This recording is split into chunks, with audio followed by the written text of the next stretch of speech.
여러분, 지금 통장에 현금이 얼마나 있으십니까? 부동산이요? 주식이요? 보험이요? 아, 그건 나중에 팔면 되니까 괜찮다고요? 지금 이 순간 그 생각이 여러분의 노후를 가장 위험하게 만들고 있는 생각입니다. 오늘 이 영상은 듣기 불편하실 수 있습니다. 어쩌면 지금 내가 하고 있는 선택이 얼마나 위험한 것인지 처음으로 똑바로 보게 되는 시간이 될 수도 있어요. 하지만 끝까지 들어주십시오. 마지막에는 반드시 따뜻한 이야기도 드릴 겁니다. 제가 지금까지 수많은 70대, 80대 어르신들을 만나왔습니다. 강연장에서 댓글로, 이메일로 직접 만나서 그분들 중에 이런 말씀을 하시는 분이 놀랍도록 많습니다. 나는 괜찮아. 아파트가 있고 토지가 있고 자식들도 있으니까. 그런데 그 아파트 팔 수 있습니까? 지금 당장? 오늘 새벽 4시에 갑자기 심장이 아파서 병원에 가야 하는데 아파트가 그 돈을 내줍니까? 아들한테 전화해서 아들아, 지금 당장 200만 원만 줘라고 말할 수 있습니까? 그 순간 그 말이 입에서 나옵니까? 70세 이후 현금이 없다는 것. 그건 단순히 돈이 없다는 게 아닙니다. 그건 선택권이 없다는 겁니다. 품위가 없다는 겁니다. 그리고 솔직히 말씀드리겠습니다. 관계도 없어진다는 겁니다.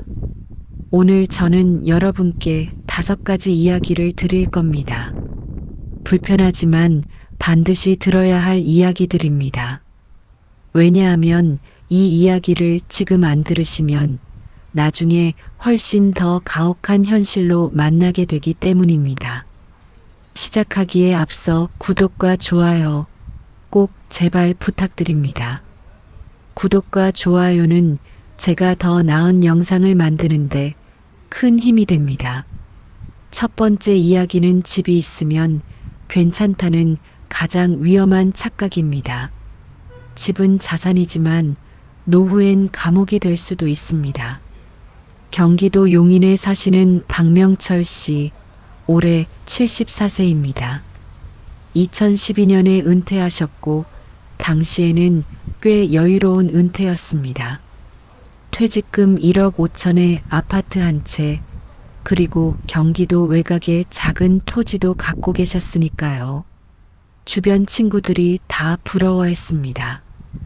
은퇴 직후 3년은 정말 괜찮았습니다.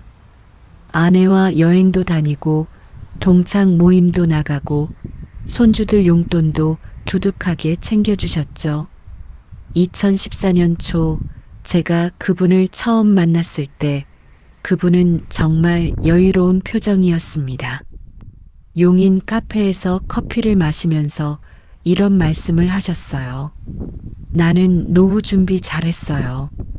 집도 있고 땅도 있고 자식들도 다 잘 크고 걱정이 없어요. 저는 그때 한 가지만 여쭤봤습니다. 선생님, 그럼 지금 당장 현금으로 꺼내 쓸 수 있는 돈이 얼마나 되세요? 그분이 잠깐 생각하더니 이렇게 말씀하셨습니다. 퇴직금이 좀 있었는데 애들 결혼 도와주고 여행도 다니고 한 5천만 원 정도 있나? 5천만 원. 70대 노부부가 아파도 아내가 아파도 집수리가 필요해도 손주 어린이집 비용이 밀려도 갑자기 뭔가가 터져도 버텨야 하는 돈 5천만 원. 그리고 8년이 지난 작년 저는 그분 소식을 지인을 통해 전해 들었습니다. 아내분이 2019년에 뇌졸중으로 쓰러지셨답니다. 초기 치료비, 재활치료, 간병인 비용, 3년 만에 현금이 바닥났습니다. 아파트를 팔아야 했는데 때마침 부동산 시장이 좋지 않을 때였고 급하게 내놓다 보니 시세보다 훨씬 싸게 처분할 수밖에 없었습니다. 토지는 팔리지도 않았습니다.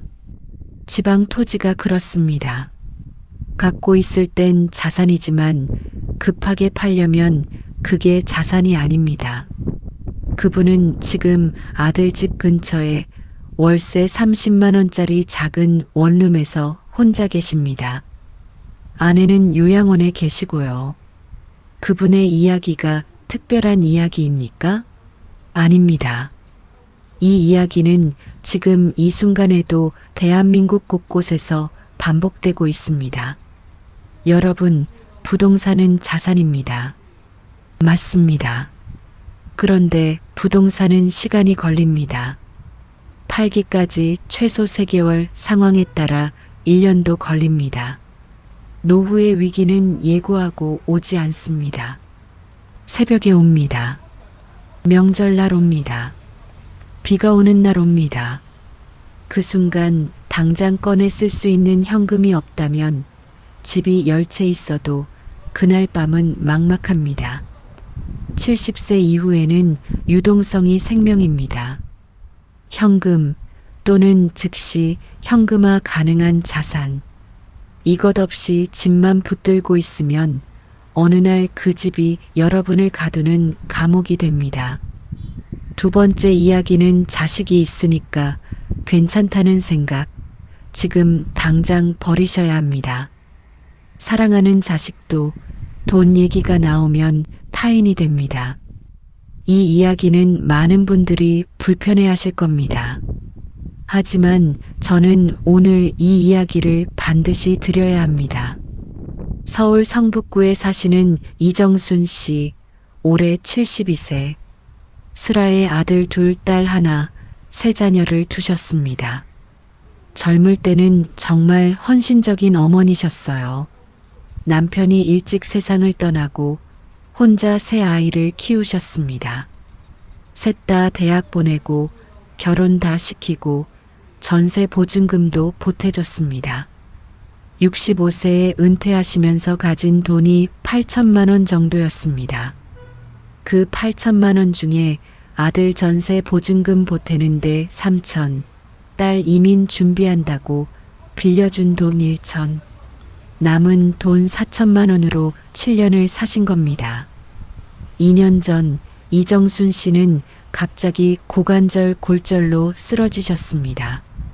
수술비가 급하게 필요했습니다. 2천만 원. 이정순 씨는 처음으로 자녀들에게 전화를 하셨습니다. 큰아들에게 전화했더니 이렇게 말했답니다. 엄마, 저도 요즘 많이 빠듯해요. 애들 학원비에 대출 이자에 200만 원은 할 수 있는데 그 이상은 진짜 힘들어요. 둘째 아들한테 전화했더니 이렇게 말했답니다. 엄마, 저 솔직히 말할게요. 저희 집 마이너스 통장이 꽉 찼어요. 엄마가 옛날에 형한테만 더 해줬잖아요. 그때 저는 뭐였어요? 저는 지금 제 식구 건사하기도 벅차요. 딸한테 전화했더니 이렇게 말했답니다. 엄마, 저 지금 이민 준비 중이잖아요. 빌려드리고 싶은데 진짜 지금은 시기가 안 맞아요. 나중에 정착되면 꼭 갚을게요. 이정순 씨는 그 세 통의 전화를 끊고 무너지셨다고 합니다. 무너진 게 몸이 아니었습니다. 마음이 무너졌습니다. 세 자녀를 위해 모든 걸 바쳤는데 정작 2천만 원 앞에서 자식들이 타인이 되어버린 그 현실. 결국 이정순 씨는 국민건강보험공단에 의료급여를 신청하고 수술은 했지만 그 이후로 자녀들과의 관계가 어색해졌다고 합니다. 왜냐고요? 자녀들이 미안한 마음 때문에 오히려 전화를 잘 안 한다는 겁니다. 그리고 이정순 씨도 자꾸 비교하게 된다는 거예요. 내가 저 아이한테 얼마나 해줬는데. 여러분, 이건 나쁜 자식들의 이야기가 아닙니다.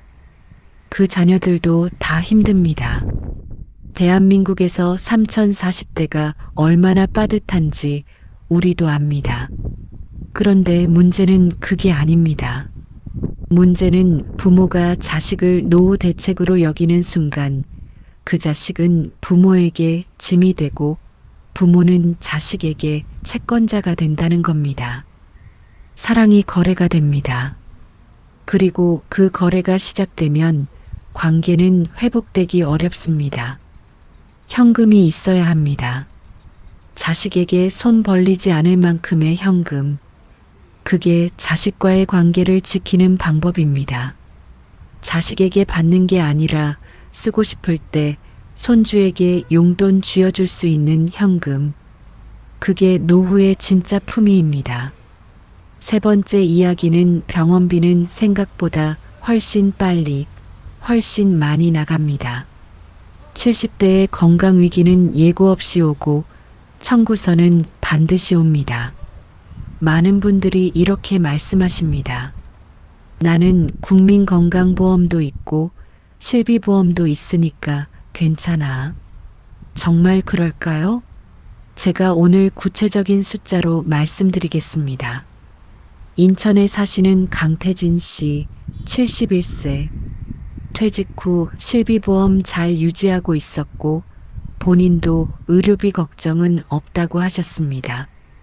2022년 9월 새벽 3시에 갑자기 가슴 통증이 왔습니다. 심근경색이었습니다. 응급 스텐트 시술, 중환자실 3일, 일반 병실 2주. 건강보험과 실비보험 처리 후 본인 부담금이 320만 원 나왔습니다. 생각보다 괜찮네라고 하셨나요? 아직 끝이 아닙니다. 퇴원 후 심장 재활 프로그램, 영양제, 처방약. 한 달에 약값만 18만 원. 1년이면 216만 원입니다. 심장 문제가 생기면 평생 약을 먹어야 합니다. 거기에 심근경색 이후 우울증이 왔습니다. 정신건강의학과는 실비보험 적용이 제한적입니다. 상담 치료 한 번에 7만 원. 한 달에 2번 가면 14만 원. 1년이면 168만 원. 거기에 아내분이 간병하느라 본인 건강을 못 챙겨서 디스크가 악화됐습니다. 도수치료, 실비보험 적용 외 비용 한 달 30만 원. 이렇게 계산하면 강태진 씨 부부 한 번의 심근경색 이후 1년간 추가로 나간 돈이 최소 900만 원이 넘습니다. 그리고 이건 예상치 못한 2차, 3차 문제가 생기지 않았을 때 이야기입니다. 70대의 질병은 하나로 끝나지 않습니다. 심장 문제가 생기면 혈관 문제가 따라오고 혈관 문제가 생기면 신장 문제가 따라오고 신장 문제가 생기면 투석으로 이어지기도 합니다. 당뇨가 있으면 눈이 나빠지고 눈이 나빠지면 낙상 위험이 커지고 낙상이 오면 고관절 골절. 이게 70대 의료비의 현실입니다. 여러분, 보험이 다 해결해 준다는 생각 지금 당장 내려놓으십시오. 보험은 일부를 해결해 줄 뿐입니다. 나머지는 반드시 현금으로 감당해야 합니다. 그리고 그 나머지가 생각보다 훨씬 큽니다. 의료비만이 아닙니다. 요양원 비용, 간병인 비용. 요양원은 등급에 따라 다르지만 본인 부담금이 월 50만 원에서 150만 원, 간병인은 하루 12만 원, 한 달이면 360만 원입니다. 이걸 보험이 해결해 줍니까? 국가에서 다 해줍니까? 아닙니다. 현금이 있어야 합니다. 당장 쓸 수 있는 현금. 네 번째 이야기는 노후의 돈 얘기는 관계를 바꿉니다. 친구도 형제도 마찬가지입니다. 돈이 없으면 모임에 못 나가고 모임에 못 나가면 관계가 끊깁니다. 이 이야기는 좀 다른 차원의 이야기입니다. 건강이나 의료비가 아닌 관계의 이야기입니다. 대전에 사시는 최순옥 씨, 올해 68세. 남편은 3년 전에 먼저 세상을 떠났습니다.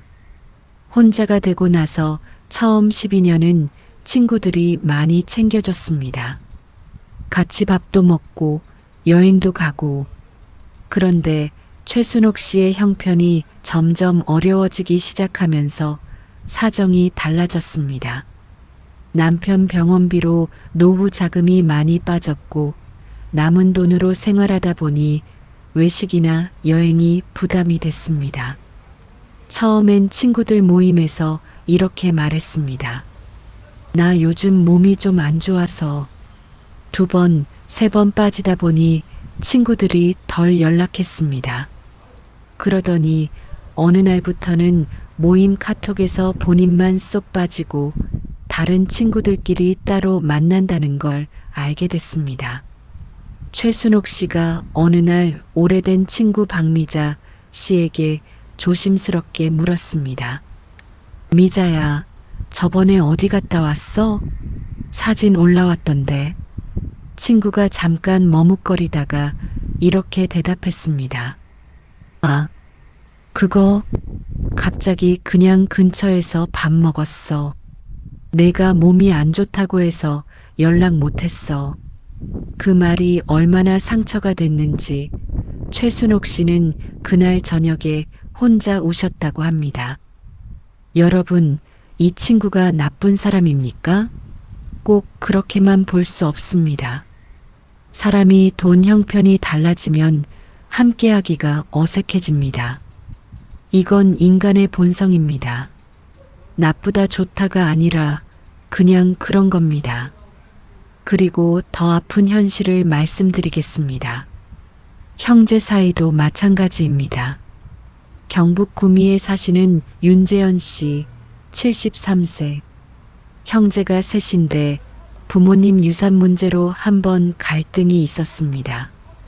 그 이후로 관계가 서먹해졌는데 시간이 지나면 나아지겠지 생각했습니다. 그런데 재현 씨의 형편이 어려워지면서 형이 재현 씨를 대하는 태도가 달라졌습니다.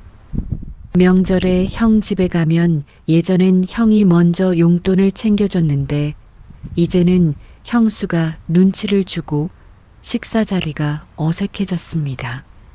재현 씨가 제게 이런 말을 하셨습니다.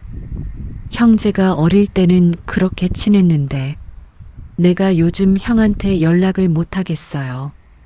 괜히 얹혀 사는 느낌이 들어서. 현금이 있으면 이런 감정을 안 느껴도 됩니다. 내가 밥을 살 수 있고, 내가 선물을 할 수 있고, 내가 모임에 나갈 수 있으면 관계가 유지됩니다. 현금은 단순히 생활비가 아닙니다. 현금은 관계를 유지하는 힘입니다. 현금은 사람 사이에서 당당할 수 있는 힘입니다. 마지막으로 그렇다면 지금 당장 무엇을 해야 할까요? 지금 당장 한 가지만 하십시오. 현금이 얼마인지 확인하십시오.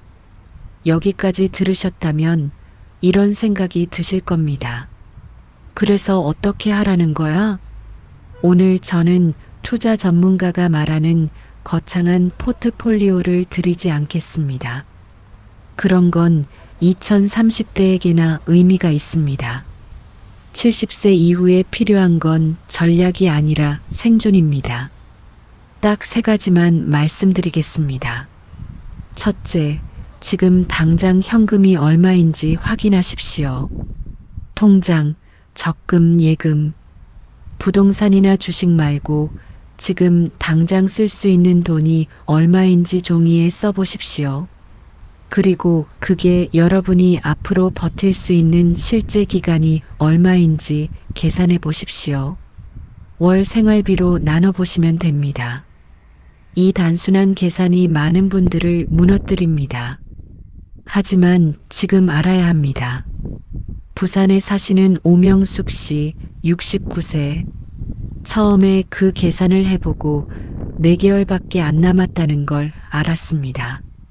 충격을 받으셨지만 그 충격이 오히려 행동을 만들었습니다. 퇴직 후 유휴 부동산 하나를 처분하고 임대 수익이 나오는 오피스텔 소형으로 바꿨습니다. 지금은 매달 60만 원의 임대 수익과 국민연금을 합쳐서 안정적으로 생활하고 계십니다. 알았기 때문에 바꿀 수 있었습니다. 둘째, 고정 수입의 파이프를 반드시 하나는 만드십시오. 국민연금, 임대 수익, 퇴직연금, 주택연금, 뭐든 좋습니다. 중요한 건 매달 자동으로 들어오는 돈이 있어야 한다는 겁니다. 목돈은 쓰다 보면 줄어들지만 파이프는 계속 흐릅니다. 주택연금을 아직 안 하고 계신 분들, 오늘 이 영상 보시고 나서 한번 알아보십시오. 집 한 채가 있으신 분들, 그 집을 담보로 죽을 때까지 매달 돈을 받을 수 있는 제도입니다. 집이 감옥이 되지 않게, 집이 파이프가 되게 하는 방법입니다. 셋째, 지출을 숨기지 말고 정면으로 보십시오. 많은 어르신들이 지출을 제대로 파악하지 못하십니다. 보험료, 통신비, 경조사비, 손주 용돈, 약값. 이걸 한 달에 한 번씩 합산해서 보셔야 합니다. 그 숫자가 불편하더라도 모르는 것보다 아는 게 훨씬 낫습니다. 인천에 사시는 한상길 씨, 75세. 아내분과 함께 처음으로 한 달 지출을 합산해 봤더니 220만 원이었습니다. 본인들은 100만 원 정도 쓴다고 생각했는데 그 차이가 어디서 나왔냐면 각각 들고 있는 보험이 7개였습니다. 그중 중복되거나 필요 없는 보험 4개를 정리하니까 월 43만 원이 줄었습니다. 1년이면 516만 원입니다. 이게 현금입니다. 여기까지 들으셨다면 마음이 무거우실 겁니다. 어쩌면 지금 이 순간 두렵기도 하실 겁니다.